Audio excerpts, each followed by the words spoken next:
Hello, it's James, the SEGAHolic here, one half of the Sega Guys, and in today's Sega Guys short, I'm going to ask, is it possible to enjoy this with this? We're going to find out. Yep, in today's video, what we're going to do is have a playthrough of Virtua Cop on the Sega Saturn, one of the amazing big three that hit between the end of 1995 and the start of 1996. A game designed around the amazing Virtua Gun, or Sega Stunner for those in the US. However, much is made about the fact that in the kind of modern gaming world, we play on flat panels.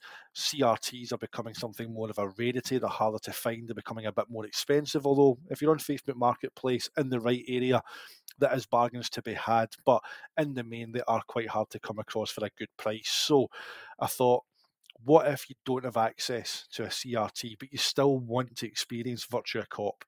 Is it enjoyable with a controller?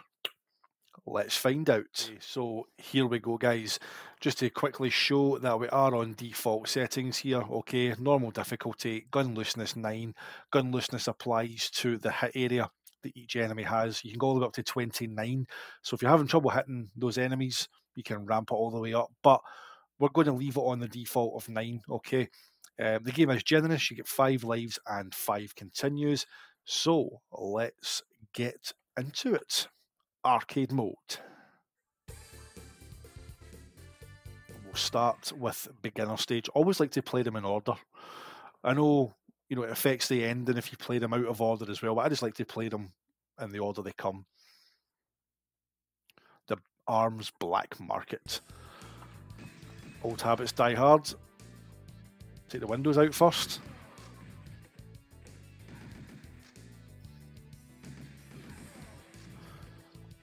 So the default kind of control configuration here, we've got A to shoot, C to reload, and B speeds up the cursor. So, as I said, CRTs, I've had a look about myself on, Facebook Marketplace, and it seems to be that, if you're down in England, they're kind of a lot easier to get a hold of for decent prices. They're kind of giving them away. I've seen like Sony Vegas on there for like free for pickup. The old one I used to have, the widescreen Sony Vega. Crazy, but up here in Scotland, it seems that people are asking for quite silly money for them, so it's not something I've been able to come across. However, trying to get that kind of buy-in to bring a CRT into the house is easier said than done. So, it's one of the Saturn's best games. I love Virtua Cop 1. It's always my kind of favourite out of the two that did come to the Saturn. I know Dan's preference is obviously Virtua Cop 2, and it is a great game. Don't get me wrong, but I just think the visual style of Virtua Cop 1 is just something that strikes me and has stuck with me since the minute I've seen it in the arcades.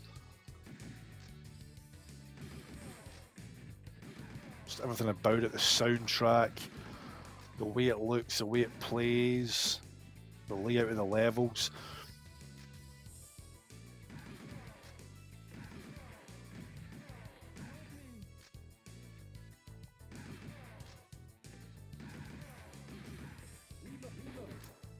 Got away with one there.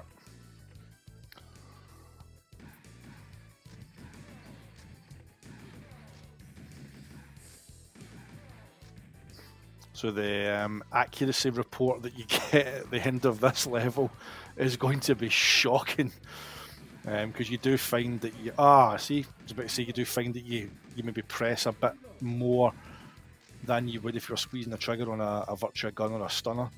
So you get 53.7% on the accuracy scale. They're not the greatest. I do love those screams. Yeah. Yeah. Down you go.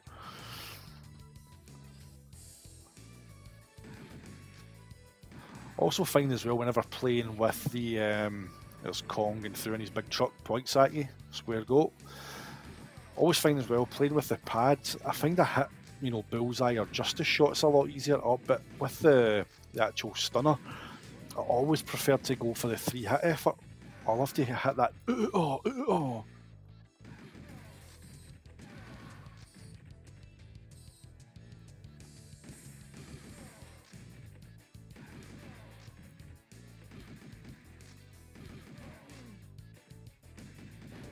Caught me there. See, I knew he was going to be there too.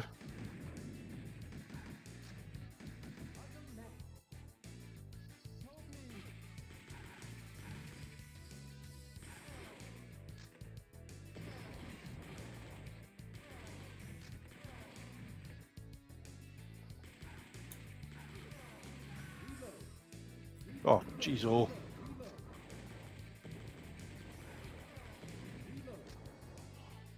Get away with that one as well. Just about. Almost another hostage away.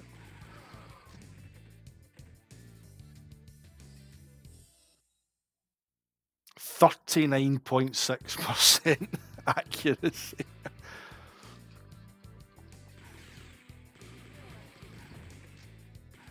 Now you do get offered a shot. He's got offered a shotgun. Didn't want to take it there because that automatic was quite nice with those 15 bullets. I mean, it is crazy to think though. If you've watched Pandemonium's 4-hour epic documentary on Virtua Cop, then it's crazy to think that this game was put together by rookies, essentially, at Sega. Guys who'd never managed a major project or done any kind of work on this level.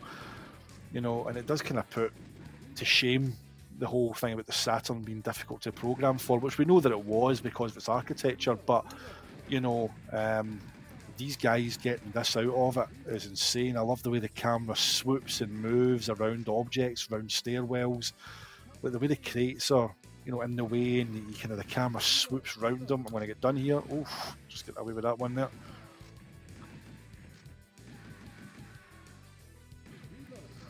I mean, I'm being aided a lot here by the fact that I do kind of know where the enemies are coming from just from kind of muscle memory, but getting that little cursor on there, plus the fact I'm playing with the light gun, gun looseness setting of 9, you know, you're giving yourself a really small area or kind of margin for where you can hit the enemy. Pretty bold, aren't we? I'll take care of you myself. There we go, get hit with the first rocket there.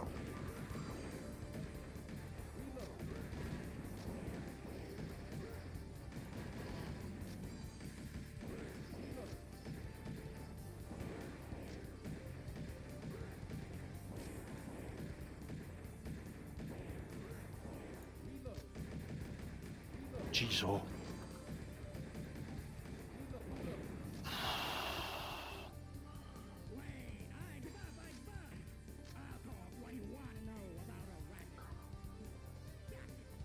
A wee Robocop justice shot there.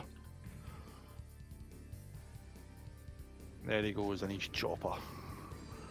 The big boss. We'll see you later, pal. So there we go. That's stage 1. We'll move on now to stage 2.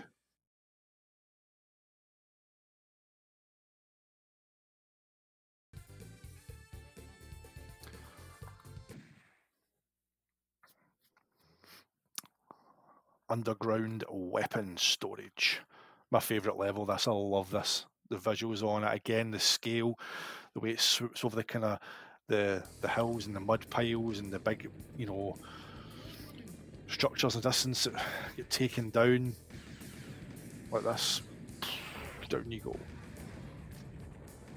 But yeah, that Pandemonium documentary that I mentioned as I was doing the kind of warehouse part in level 1.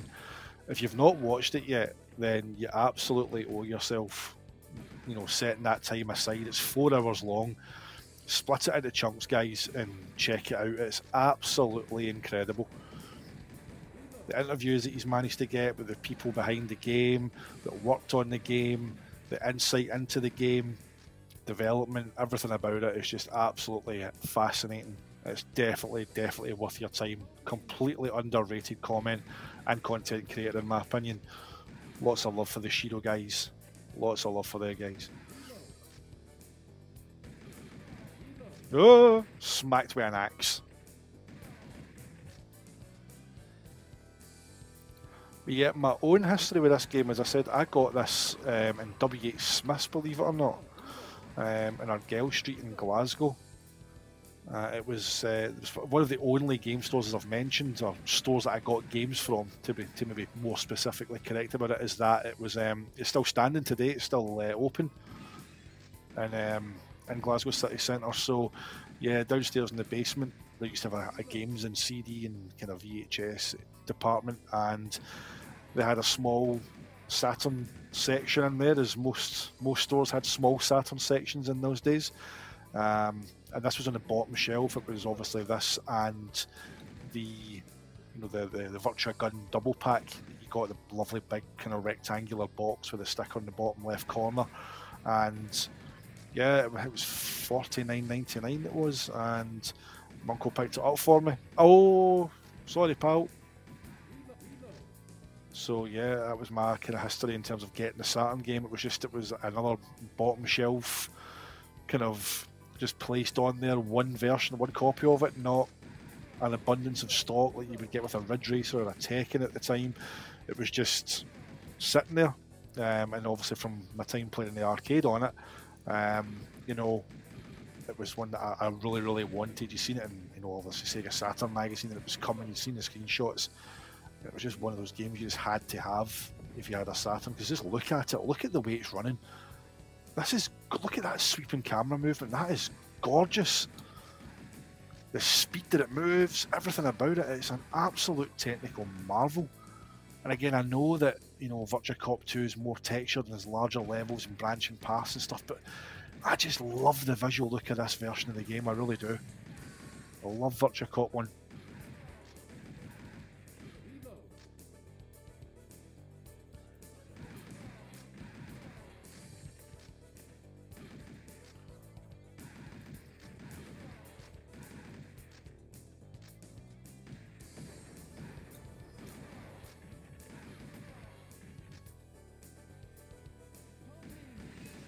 Take that window out and hopefully it will help us later on, because there's a quite difficult moment coming up soon where this gentleman will... he hid between two guys. Come on.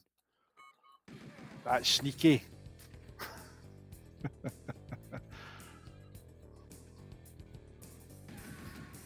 But yeah, the copy as well of the game. Come on, James, focus. The copy of the game that I've got there, I picked that up in CEX. They only had one in stock, and I wanted to have it. Obviously, I've got my ODE on there, but you know, I wanted to have the big three, you know, actually on disc to actually own them, just because I've got so many memories attached to them. But yeah, it was a punt I took on a copy from CEX. Had one in stock, and it turned out it was absolutely immaculate, because there we go.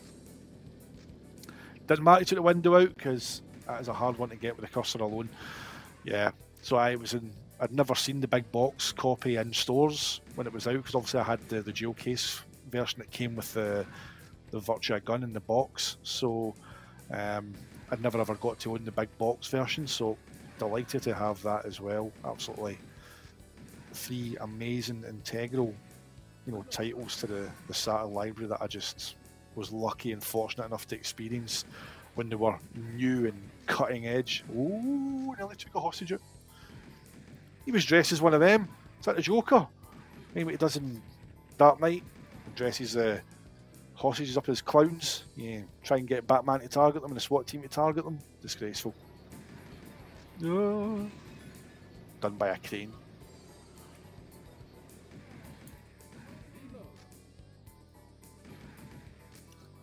I mean, you wouldn't believe that I used to one credit clear this with a light gun back in the mid-90s. But aye.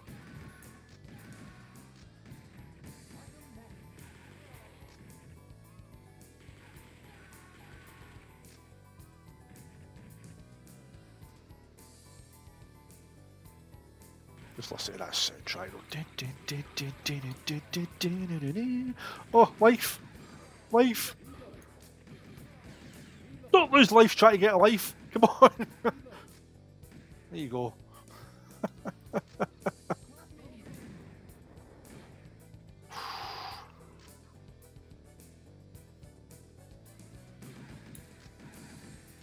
Now, those are the enemies that tend to catch you out as they're walking one way and the camera's going the other, and you're trying to kind of move the cursor over. That's the ones that tend to kind of catch you out. But to say the game can't be enjoyed with a controller, it's not the optimal way to play it. It's never going to be, but you can definitely have fun with it. You know what I mean? And have a damn good time with it. It's just some of the kind of cheapness of the hits you'll take because you're simply not able to get there fast enough is what will infuriate.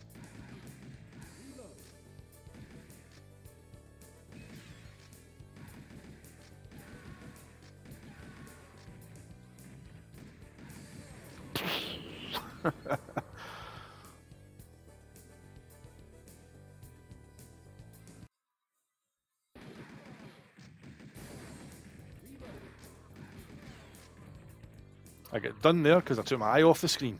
That's my fault for that. Oh, this stage, this section is notorious. It's tight, it's claustrophobic, it's fast, it's frantic.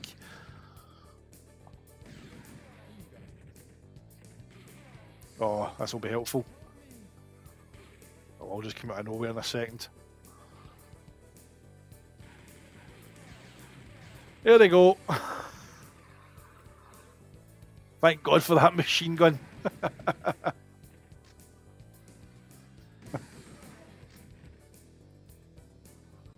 Oh, the Magnum. Now this is going to be an absolute nightmare because, you know, the spray of flames here plus all these more elite level enemies. So it's okay taking those out when it's just them, but now you've got these dudes to contend with. And that's it.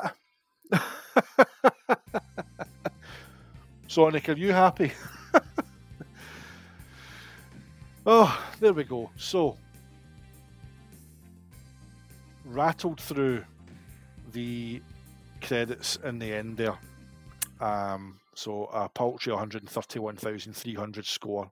So, yep, Virtua Cop with the controller, it's more than playable. However, you will get a little bit annoyed at the kind of cheesiness of some of the lives that you lose simply because you're not able to get that cursor there fast enough. So, hope you've enjoyed this little video. I thought it'd be fun to do because there's not much out there in terms of people talking about how it plays with a controller.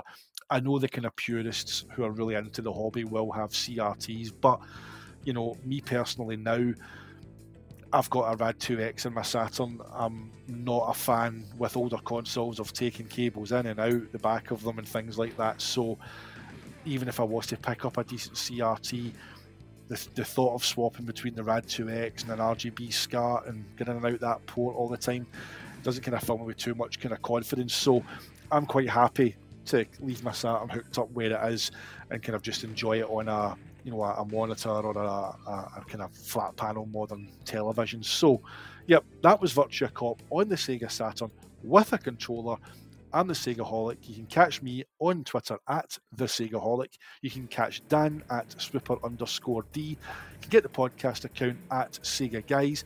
Until next time, stay Sega, stay retro, and we'll see you on the Sega side.